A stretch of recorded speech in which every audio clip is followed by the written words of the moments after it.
everyone. I'm so glad you decided to join me. Today I want to talk about ways that you can rebuild trust in your marriage after an affair.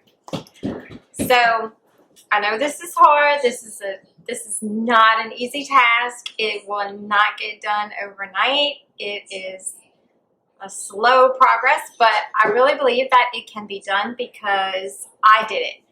So after my affair, I struggled with trying to find ways to help my husband feel that I would not cheat on him again. I said I was sorry. I said I wouldn't do it again.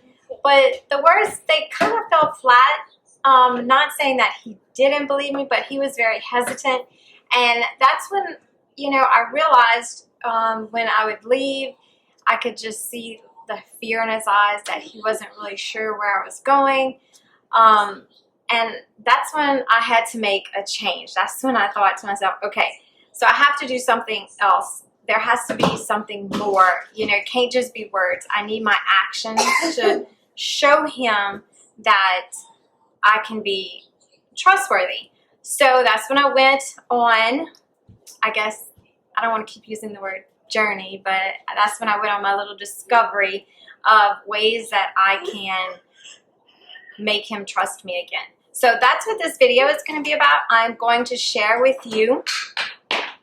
I think we'll have time to do one quality that is really important that will help to rebuild trust. But I have also created a guide. It's 20 steps to rebuilding trust in your marriage, and that will be on my blog, and I will put all the links in the description box down below. But be sure to check that out because it is all of the steps that I followed myself.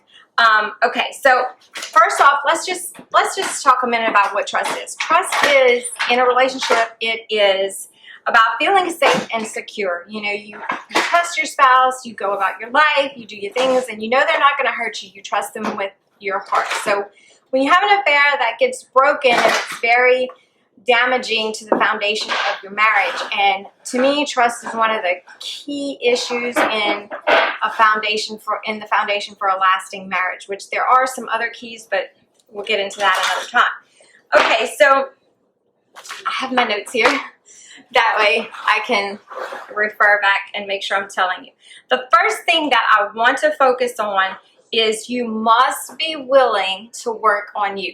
Now, this is one of the most important things. I can't stress this enough, because even though you have reasons for having an affair, and even though those reasons are legit, you still have to work on you. I had to work on me because there was something in me that said, hey, I'm not getting what I want, so I think it's okay for me to go out and have an affair. Well, that's not right, because my husband probably wasn't getting some things he wanted, but he didn't go out and have an affair. Why? There's a difference between the two of us. So that's what I want you to understand, and I want you to be willing to put in the hard work to work on strengthening and becoming a better version of who you are. And you will feel peaceful. You will have more peace in your life if you do this. You won't be so discontented and always searching for something. Since I have begun working on myself and working with the Lord to change me, I feel more content with who I am. Okay, so there are 5 qualities that are important for you to possess in order to rebuild trust. They are sincerity, consistency, integrity, reliability, and commitment. So those might be a little bit different than some of the other ways that we hear about how to build trust. Do accountability, have tracking apps, which all of those are good. Those are necessary. I agree with those. I have some of those listed in the guide. There are some things that you have to do, some things you have to give up. But today, I really want to focus on our heart and our behavior and our motivations. So that's why I picked these qualities that you need to help rebuild trust. Because when you're rebuilding the trust, you want the trust to last. You want this to be a lasting feeling. You don't want it, it's not like you're going to say, okay, I'm going to give you my phone for a month and you're going to look at it and you're going to check all my emails, all my password, you know, I'm going to give you my passwords, all my messages, my phone calls, whatever. You're going to do this for like 3 months or whatever, and then it's going to be, then you're going to be okay, maybe, however long your spouse sets, and then something else comes along in your marriage, maybe 5 years down the road, and you find yourself in the same situation again, and you're responding to those hard challenges the same way you did before, and you might end up back in an affair. So that's why it's important to work on us, work on our behavior. Okay, so I want to talk about integrity.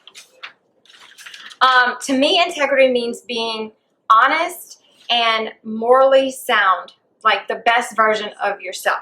It also means being faithful and trustworthy when no one is watching you. Okay, so this is what I learned during the journey. Now, let me see how I can say this. Affair recovery for the unfaithful spouse, they go through, you know, a period where they have to detach from their affair partner, especially if it was a relationship and you became friends and you got attached to them and you had feelings develop. You have to detach and you have to get over that relationship. So for me, I did no contact. I didn't contact him. But what I still did was I would stalk him on Facebook. And I know it's so crazy, and a lot of people do that. And it's so, you know, just like throwing myself out there. But I really want you guys to see and understand what I'm talking about. But anyways, I would stalk him on Facebook. And I would do this whenever my husband would leave for work. So one day I was sitting on the floor by my bed and I had my phone and I was about to type in his name in the search, and I felt the Lord speak to me. I didn't hear him audibly, but I felt him speak to me. Would you do this if your husband was here with you? And I thought, no, of course I would not do this with him here with me. And then it was, you know, then I felt like, well, why are you doing it now? Because you still can't be trusted, even in secret. You know, even in private, you're still doing the wrong thing. So why? Why are you still doing the wrong thing, even in private? Because if you can't be trusted in private, how are you going to rebuild the trust in the open? You know, what are you going to do? Just pretend like everything's okay? You're just going to put on this, you know, hey, I'm trustworthy, I'm following all the rules. You're following the rules, but your heart is not in it.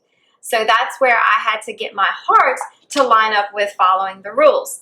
And that's so important, I really feel like. You know, I guess when I started thinking about why I was doing it, I was thinking, who am I really hurting? You know, I'm not really hurting my husband. He doesn't know. I'm not really hurting myself, but yes, I was. And I was hurting my husband because I wasn't being faithful to him even in private. And an affair is completely opposite than integrity. It's all done in secret, and you think you're not going to hurt anybody because it's never going to come out. But it usually always comes out, and then everybody gets hurt. So integrity there's no integrity involved in any part of an affair. And, you know, Jesus said that in Matthew 5:28, if you look at a woman with lust, or a man, if you look at them with lust, you've already committed adultery in your heart. And he wasn't saying this to condemn us. He was just saying that what you do in your heart, what you see in your heart, what you create in your heart, you're going to ultimately do in life. So what I'm doing in secret, I'm still looking, you know, for my affair partner, even if it's just to look at him. That could eventually turn into messaging him maybe, or him reaching out to me and me responding in secret. It doesn't bring about a change. So being honest and trustworthy has to start in our heart. And what I did to help myself with this was I didn't keep secrets from my husband. I started telling him everything that was going on with me, everything that I was struggling with, all the things that happened between us. When he would ask a question, I would be completely honest, even if I knew. And even if I saw the pain that would wash over his face, I was still completely honest because I didn't want to lie to him. And I wanted him to know that I would trust him, that he could trust me to tell him the truth, even if it hurt. So that is one of the ways that I started working on my integrity. I just started being honest, and I started looking at the reasons that I was doing things like, you know, looking at him on Facebook.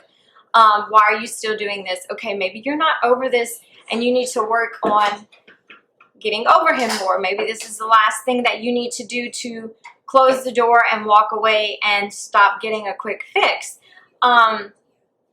So I began a search figuring out why I was still doing that, and I worked on not doing that, and I worked on believing in my heart that what I was doing was wrong, because at first I really didn't. So I had to change my belief system. I had to start hating what I was doing, because what I did was I started to see what I was doing, how it really was hurting the people around me and how it was really hurting myself.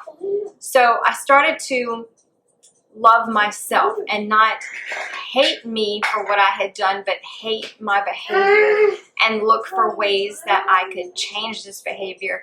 And I started to see the destruction that infidelity was causing my family and my husband and myself, and you know, and I had to stop it. I had to say no to it. It had to start to become a bitter taste in my mouth. Even if I would miss my affair partner, or even if I had thoughts about him, the act of infidelity had to become a bitter taste in my mouth. And that is where integrity is born, in my opinion. When you can start to be truthful from a sincere place in your heart. When you can start to be honest and it's really coming from you. It's not coming from outside influences saying, you need to do this, you need to do this, this is right, this is wrong, and all of that. No, you're deciding for yourself, this behavior is wrong. This behavior is hurting me. This behavior is hurting my family. And I don't want to do it anymore. And if I am having trouble getting over my affair partner, then I'm going to work harder on my recovery and stop this behavior. So that is one of the, I would say, one of my favorite qualities that I think, and most important, that I think will help you to rebuild trust and help you to improve yourself. And once you start changing your behavior and changing your heart, your behavior is going to change. And your husband is going to see that. He's going to see that you're becoming a different woman. You're becoming a different person. You're actually starting to reject the things that you used to love to do. You know, you used to have an affair. You used to love your affair partner. And now you're starting to reject those things. And you're starting to work to get better because you yourself truly feel that in your heart it is wrong. And that is how we do integrity. And that way, the next time I was tempted to pick up the phone and look him up on Facebook, I said to myself, I don't want to do this. This is not me. This is not right.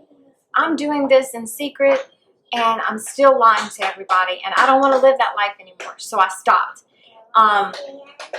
And I would love to encourage you guys to really think about how important role integrity will play in your recovery and rebuilding trust. So I hope you really enjoyed this video, and I hope you blessed you and you learned some things. If you have any questions, please feel free to leave them down below. I will be filming videos and taking questions and answering those questions.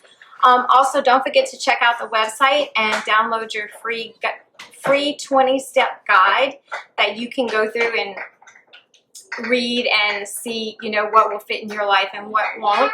I also have a blog post that is talking about a couple of the other qualities. I think I talk about commitment.